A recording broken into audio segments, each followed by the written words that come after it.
Je me trouve actuellement à Trois-Rivières, plus précisément en plein centre-ville sur la promenade de la Poésie. Il est important de souligner que Trois-Rivières a été nommée capitale de la poésie. C'est ici qu'année après année se déroule le Festival international de la poésie. Ce festival rassemble plusieurs poètes d'ici et d'ailleurs et met en place plusieurs activités telles que le repas poésie, les vacances poésie et la promenade de la poésie qui est accessible tout au long de l'année.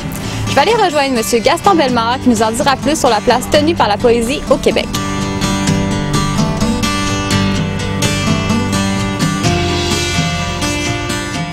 Alors, tu vois, la littérature était là et la poésie était là au tout début, dès le tout début, pas de la ville, parce que les gens n'écrivaient pas beaucoup à cette époque-là, même si Radisson ou Desgroseilliers écrivait quelques rimes qui allaient avec les voyages qu'il faisait.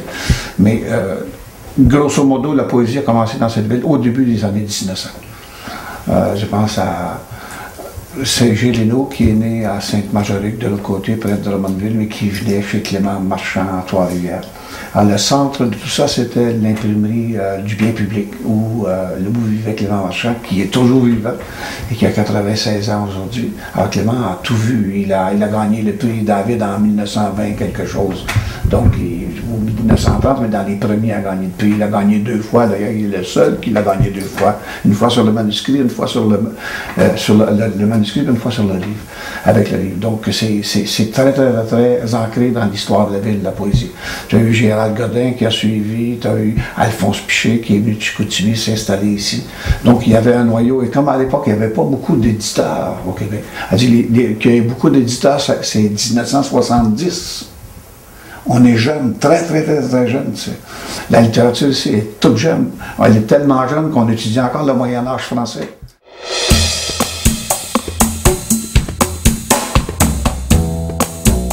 La promenade de la poésie est l'une des activités les plus populaires à Trois-Rivières. Cette promenade, située au centre-ville, rassemble plus d'une centaine d'extraits de poèmes ayant tous pour seul et unique thème l'amour. On a fait cette promenade-là de façon à démocratiser la poésie, la rendre accessible aux gens, la rendre plus près des gens et de façon quotidienne. On dit que ça n'existe pas nulle part au monde, un type de promenade comme ça. Ça n'existe pas. Maintenant, il commence à en avoir un peu partout. Il y en a dans le métro à Paris, c'est parce qu'ils en ont vu sur les murs à Trois-Rivières. Le gars qui l'a fait dans le métro, ils ont vu ici. Il y en a dans le métro à Montréal, où il y en avait, il n'y en a plus maintenant à Montréal, mais c'est l'idée ici aussi. Et il y en a dans les autobus. L'idée n'est pas née ici, c'est nous qui avons emprunté l'idée des poèmes d'autobus à la ville de Toronto et à la ville de Vancouver. D'abord, il y avait une équipe de 5 personnes qui a travaillé à choisir les poètes et les poèmes. Alors, ces personnes-là, il y avait une seule qui avait une maîtrise en littérature québécoise.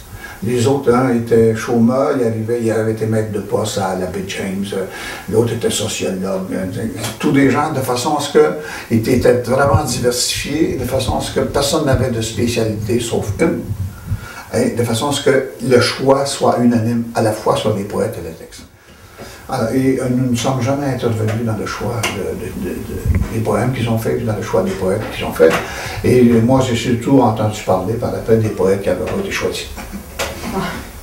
Comme d'habitude, c'est toujours comme ça. Parce que c'est une sorte d'anthologie qu'on a mis sur les murs. Mais la promenade, elle est là, c'est important parce que beaucoup de gens aiment bien marcher dans une ville. La façon de découvrir une ville, c'est de marcher dans une ville. Et en marchant dans une ville, ce qui ne coûte rien, si tu peux lire des poèmes en plus. Et on a fait ça à ce moment-là pour ça, et de façon à ce que la poésie soit un acte quotidien dans une ville, et non pas juste un cours ou un livre ou quelque chose qu'on a vu au secondaire, qu'on a détesté parce que le prof ne savait pas comment l'enseigner. C'est tous des poèmes qui parlent d'amour, la plupart, presque tous, et de façon à ce que les gens se sentent bien à l'aise avec le sujet. C'est-à-dire, on cherchait un sujet qui rejoindrait tout le monde. Et dans les sujets qui rejoignent tout le monde, le mot amour est celui qui rejoint le plus de monde et qui rallie le plus de monde possible. Alors ici, tu l'apprends toi-même, la poésie, parce que tu la lis tout seul. Et pour moi, la plus belle paye pour le travail qu'on a fait, c'est quand il y a un petit couple qui arrête, qui lit un poème, et qui s'embrasse après. Il me semble qu'on a fait un bon job.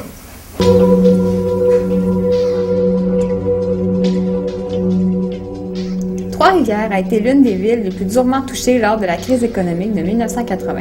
Les fermetures d'usines et de commerces se succédèrent, laissant une très grande partie de la population au chômage. Une chance pour eux, la poésie était déjà à cette époque très présente et leur a permis de tenir le coup. Dans les années 80, il y a eu une crise financière comme en 82, comme il y a une maintenant. Et c'était vraiment la déprime en 82, 83, 84, 85. Et comme c'était, on avait perdu beaucoup d'usines, la Trois-Rivières a perdu ses usines avant toutes les autres villes. Donc on a été la capitale du chômage et c'était, la poésie était une des rares choses positives qui collait à l'image de la ville. Et la poésie a défendu les couleurs de la ville, a participé à la définition de la ville, a participé à faire en sorte que l'image de la ville en dehors de Trois-Rivières et à Trois-Rivières commence à redevenir positive. Donc la poésie est importante parce qu'elle a participé au mouvement qui a fait passer la ville d'une vision négative de la ville à une vision très positive de la ville.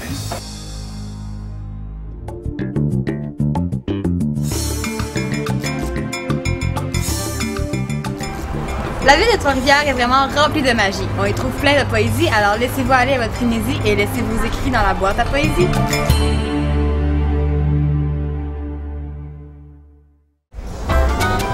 Eh bien, Claudie, je pensais pas que l'art de la poésie est encore présente de nos jours. Écoute, la chronique de Geneviève m'a vraiment inspiré, là. Je suis en feu. Écoute bien ça. Ô toi, Trois-Rivières, embryon de cette terre, ta beauté est comme la mer. Tout s'éclaire, mon passage est éphémère, mais c'est ici qu'habite ton frère. C'est ça qui arrive quand tu t'énerves, toi. Hey, j'avais juste pas vu la boîte, là. Je me demande qu'est-ce qu'il y a à l'intérieur. Ouvre-la, ouvre-la. C'est parce que ça pourrait être dangereux. Mais là, franchement, tu penses vraiment qu'il y a une bombe ou un virus mortel? Ah ah, très drôle. Ouvre-la, toi, Stéphine. Ben, c'est ça que je vais faire. C'est à tes risques et périls, Claudie. Mais là, franchement. Ah, regarde, il y a une carte à l'intérieur. C'est un site internet, Capitale culturelle du Canada. Attends, il y a une boîte de production. 5 dons. Je me demande vraiment c'est quoi. Moi aussi, je me le demande, Claudie.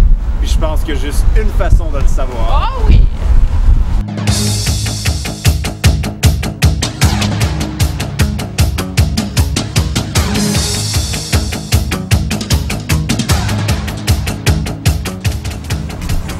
Vas-y, entre conduit, je te couvre. 10-4.